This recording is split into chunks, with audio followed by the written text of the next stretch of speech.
हरिः ओम श्री गुरुभ्यो नमः. सर्व साधकांना माझा विनम्र नमस्कार.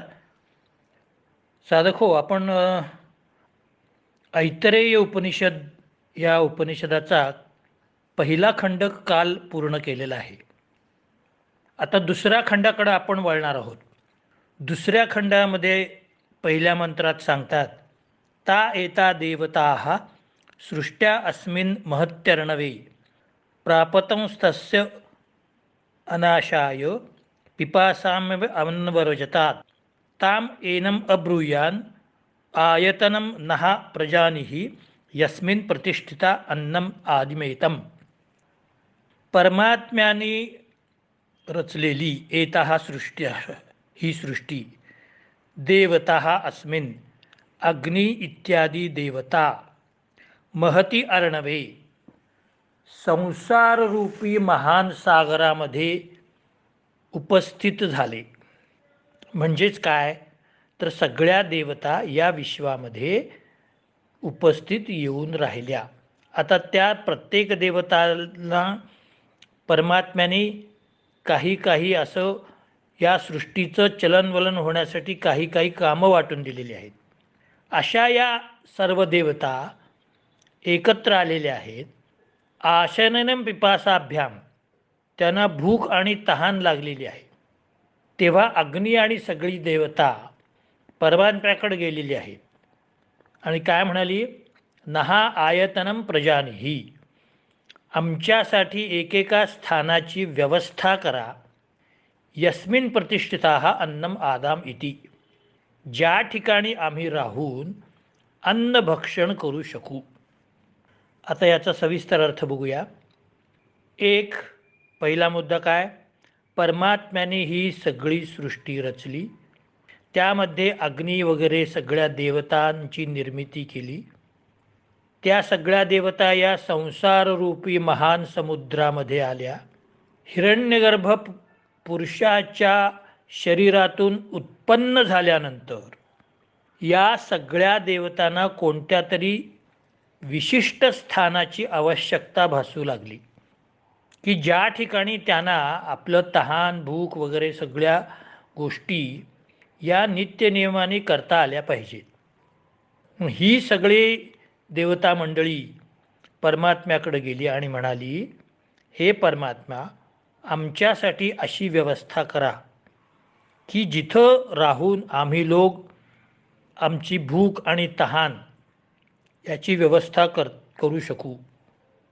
ताभ्यो गामानयत्ता अब्रुवन्न वै नोय मलिमिती ताभ्योमश्वमानयत्ता अब्रुवन न वै नोयम मलमिती. त्या सर्व देवताभ्या, त्या सर्व देवतांसाठी गाम आनयत, गाय आणली गेली. ताहा अब्रुवन नहा अयम अलम, ते म्हणाले की आमच्यासाठी एवढीच गोष्ट पर्याप्त नाही, म्हणजे पूर्णपणाने आम्हाला ह्याच्यावरती उदरनिर्वाह करता येणार नाही. त्यानंतर परमात्म्याने त्यांच्यासाठी काय केलं, अश्वम आनयत, घोड्याचं शरीर आणलं. पुन्हा ते म्हणाले की हे आमच्यासाठी पर्याप्त नाही. तान अब्रुवन अयम नहा अलम न वै इति, हे आमच्यासाठी पुरेसं नाही. आता याचा अर्थ असा आहे की आमच्या खाण्यापिण्याची व्यवस्था आणि आम्हाला एखादं स्थान देण्याची व्यवस्था आपण करावी, असं अग्नी आदी सगळ्या देवता जेव्हा परमात्म्याला जाऊन म्हणायला लागल्या, त्यावेळी परमात्म्याने पहिल्यांदा काय केलं, गाईचं शरीर बनवलं आणि त्यांना दाखवलं. ते पाहिल्यानंतर सगळ्या देवता म्हणाल्या की आम्हाला हे पुरेसं नाही, कारण एवढेशं गाईचं शरीर आमच्या सगळ्या गोष्टी पूर्ण करेल असं नाही, म्हणून दुसऱ्या शरीराची रचना करा. मग त्यांनी घोड्याच्या शरीराची रचना केली, परंतु ते पाहून सुद्धा देवतांचं समाधान झालं नाही. ते म्हणाले की हे सुद्धा आमच्यासाठी पुरेसं नाही. आम्हाला तिसरं कोणतं तरी शरीर द्या. ताभ्यः पुरुषमानयत्ता अब्रुवन् सुकृतं बतेती पुरुषो वाव सुकृतं ता अब्रविद्येय आयतनं प्रवेशतेती. ताभ्यः पुरुषम आनयत. मग परमात्म्याने मनुष्याचं शरीर तयार केलं. ताह अब्रुवन बत सुकृतम इति. तेव्हा सगळ्या देवता म्हणाल्या, वाह, हे अतिशय सुंदर रचना केलेली आहे. वाव पुरुषः सुकृतम. खरोखरीच हे मनुष्याचं शरीर म्हणजे परमसुंदर रचना आहे. अब्रवीत यथातनम प्रविशत इति. आणि मग सगळ्या देवतांना परमेश्वराने सांगितलं की आता तुम्ही या शरीरामध्ये प्रवेश करा. बघा, आता हा सिक्वेन्स लक्षात घ्या. म्हणजे सृष्टी, उत्पत्ती आणि मानवी शरीर यांचा संबंध कसा आहे, किंवा ज्याला आपण तत्वाभिमानी देवता म्हणतो, या आपल्या शरीरामध्ये कशा समाविष्ट झालेल्या आहेत. जेव्हा सगळ्या देवतांनी परमात्म्याकडे जाऊन विनंती केली की आम्हाला योग्य असं स्थान द्या, आमच्या खाण्याची पिण्याची व्यवस्था होईल असं काहीतरी करा, तेव्हा पहिल्यांदा गाईचं शरीर तयार केलं. ते त्यांना पुरेसं वाटलं नाही सगळ्या देवतांना. मग घोड्याचं शरीर तयार केलं, तेही पुरेसं वाटलं नाही. मग मनुष्याचं शरीर तयार केलं. त्यावेळेला सगळ्या देवता प्रसन्न झाल्या आणि ह्या सगळ्या देवता म्हणाल्या की आता आम्ही या शरीरामध्ये राहू शकतो. आमच्या सगळ्या प्रकारची आवश्यकता यामध्ये पूर्ण होतील. म्हणून मनुष्यजन्म हा देवदुर्लभ मानला जातो. मनुष्यजन्म हा सगळ्यात श्रेष्ठ मानला जातो, कारण त्यामध्ये सगळ्या देवतांचा वास असतो. सगळ्या देवता शरीरामध्ये आपल्या आपल्या ठिकाणी असतात. एक गोष्ट लक्षात ठेवा, आपल्या शरीरामध्ये वायुदेवता आहे, अग्निदेवता आहे, प्राणदेवता आहे. प्रत्येक इंद्रियामध्ये अशा निरनिराळ्या देवता आहेत. सूर्य आहे, चंद्र आहे, मृत्यूदेवतासुद्धा आहे, जलदेवता आहे.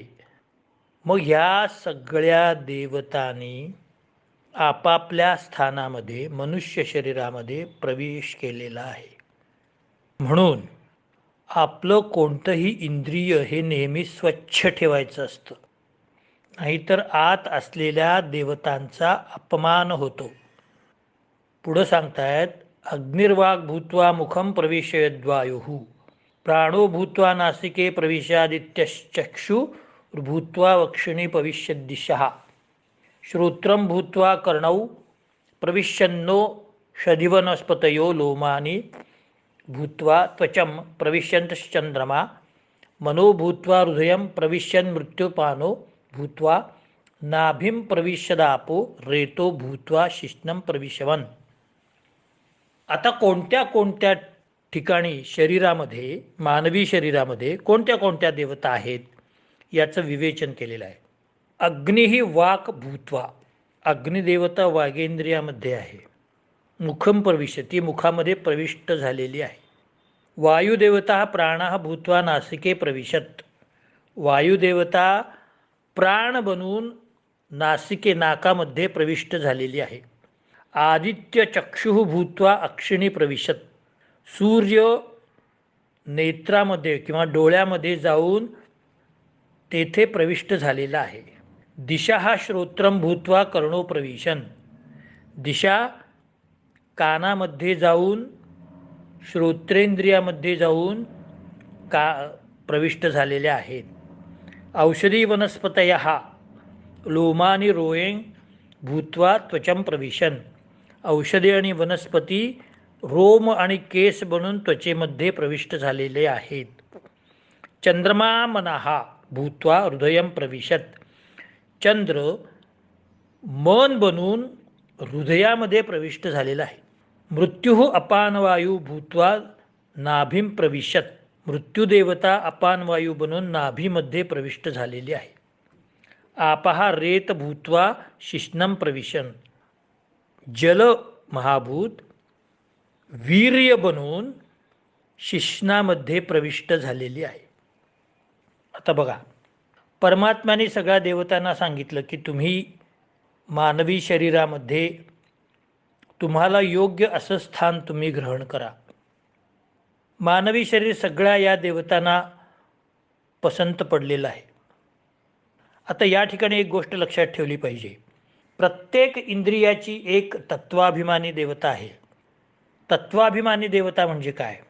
त्या इंद्रियाला प्रेरित करणारी, सतत प्रेरित करणारी, आणि त्या देवतेचं तत्व ज्या इंद्रियामध्ये आहे ती तत्वाभिमानी देवता.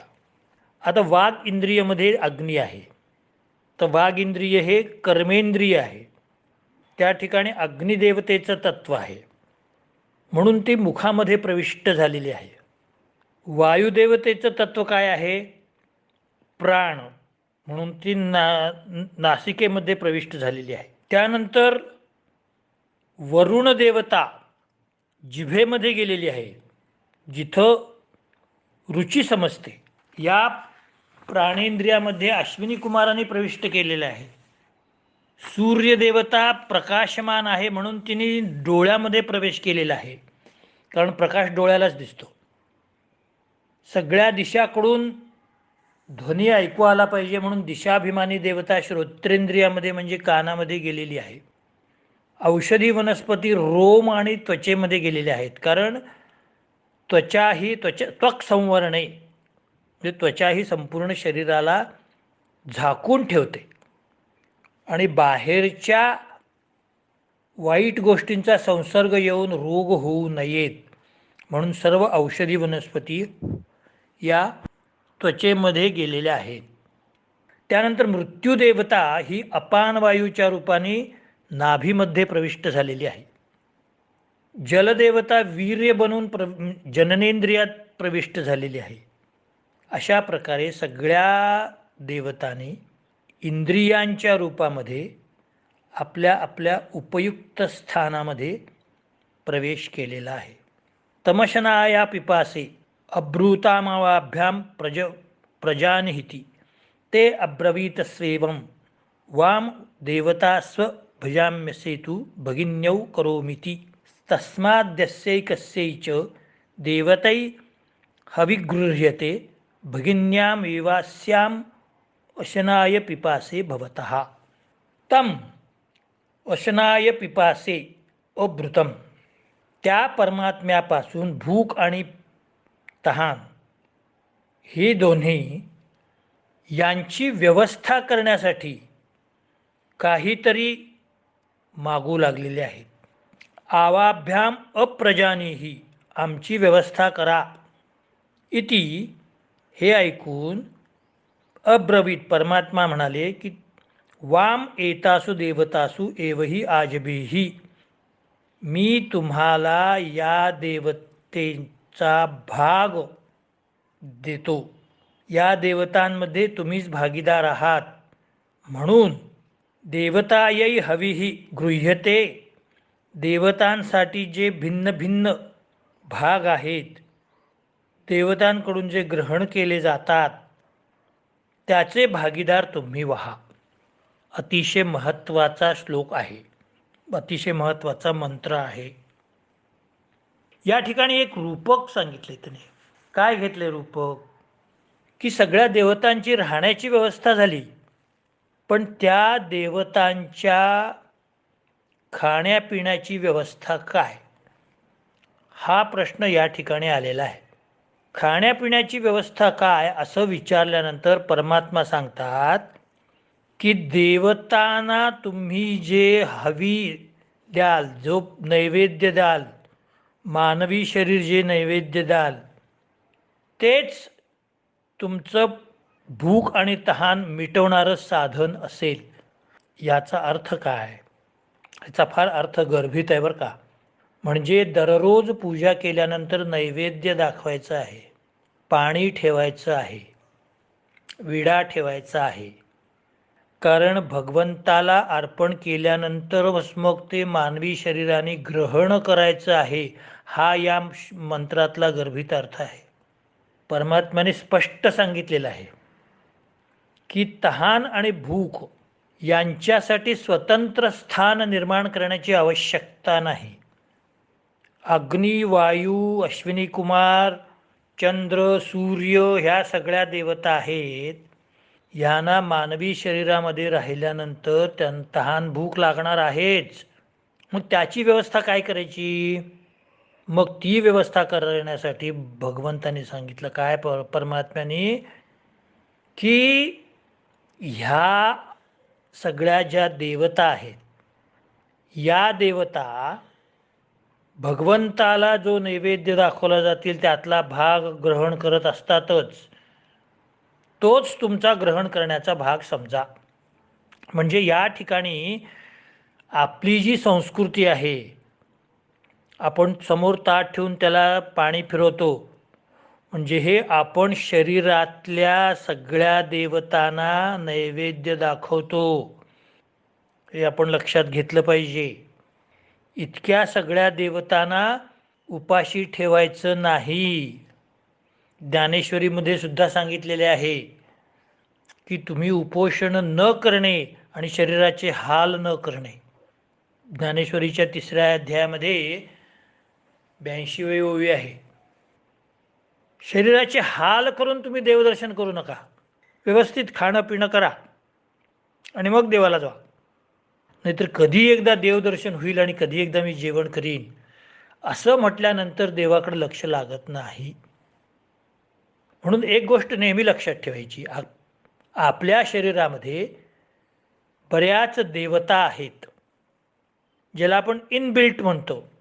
ह्या इनबिल्ट अशा ह्या देवता आहेत सगळ्या. अग्नी, वायू, सूर्य, चंद्र ह्या सगळ्या इनबिल्ट देवता आहेत. मग यांना काहीतरी आहार विहार पाहिजे की नको?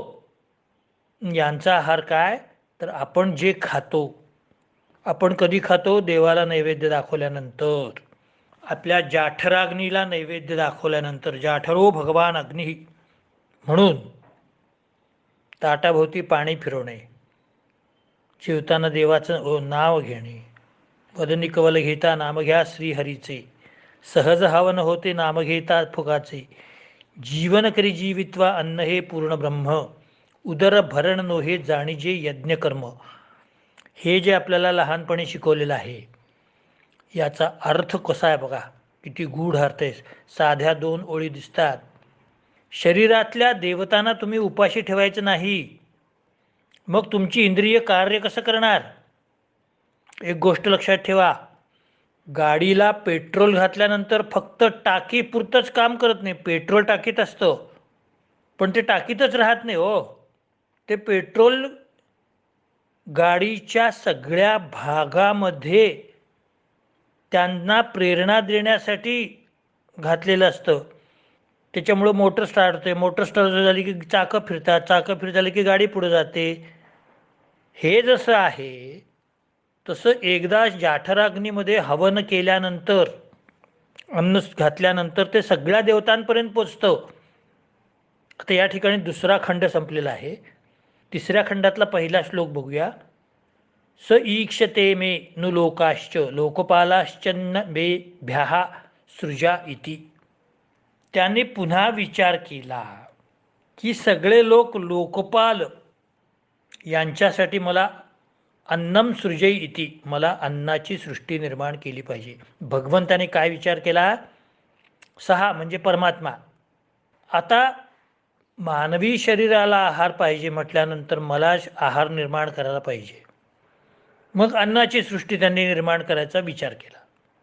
रचनेचं कार्य मी केलं पण त्याच्या अन्नाचं काय? एका फॅक्टरीमध्ये कार तयार झाली, अगदी व्यवस्थित सगळं, त्याची चाकं बसली, सीट बसली, कुशन बसलं, बाकी काय मशिनरी असेल ती बसली, वरच्या टपाचं बाहेरचं काय रंगबिंग सगळं झालं. सगळे असेंबलिंग झालं. मस्तपैकी कार तयार झाली, सुंदर कार तयार झाली, सगळ्यांना आवडली. अरे पण ते पुढं कशी जाणार? त्याला एनर्जी नको का? मग एक तर बॅटरी, नाहीतर पेट्रोल, नाहीतर डिझेल. मग हे कुठून आणायचं? मग ते निर्माण करायची जबाबदारी कोणाची? परमात्म्याची. पेट्रोलची टाकी नुसती निर्माण करून काय उपयोग? पेट्रोल नको का? तसं परमात्म्याची जबाबदारी आता ह्या इंधन घालण्याची आहे. मग त्यांनी काय केलं? सोपो अभ्यतां भेतो भीतोप्तोभ्य मूर्तिर् अजायत या वै सा मूर्तिर् अजायतान्नम वै तत्. त्या परमात्म्याने 5 सूक्ष्म महाभूतांना अभ्यतपम आपल्या संकल्पाद्वारे अभिप्राप्तभ्य त्या सूक्ष्म पंचमहाभूतांची निर्मिती केली आणि मग ती उत्पन्न झालेली मूर्तीच अन्न आहे. परमेश्वराने काय केलं? 5 सूक्ष्म महाभूतांना आपल्या तपाद्वारे संकल्पद्वारे निर्माण केलं. सूक्ष्म महाभूत म्हणजे कुठली? रूप रस स्पर्श गंध, रूप रस गंध शब्द स्पर्श ही सूक्ष्म महाभूत आहे. त्यालाच पंचतन्मात्रा असं म्हणतात. मग ही निर्माण करून आपल्या संकल्पाद्वारे आणि तपाद्वारे महाभूतांची मूर्ती प्रकट केली. हे त्यांचं स्थूल रूप प्रकट केलं. म्हणजे रूप या सूक्ष्म महाभूताची मूर्ती म्हणजे प्रकाश, रस या महाभूताची प्रतिकृती म्हणजे जल, गंध या महाभूताची प्रतिकृती म्हणजे पृथ्वी, गंधवती पृथ्वी, शब्द या महाभूताची प्रतिकृती म्हणजे आकाश, स्पर्श महाभूताची प्रतिकृती म्हणजे वायू. म्हणजे सूक्ष्म महाभूतापासून स्थूल महाभूताकडं भगवंत आलेले आहेत. आता या ठिकाणी ऐतरेय उपनिषदातल्या 3ऱ्या खंडातल्या 1ल्या अध्यायातल्या 2 श्लोकांचा परामर्श आपण घेतलेला आहे. पुढचे मंत्र आपण उद्या बघूया. हरिओम.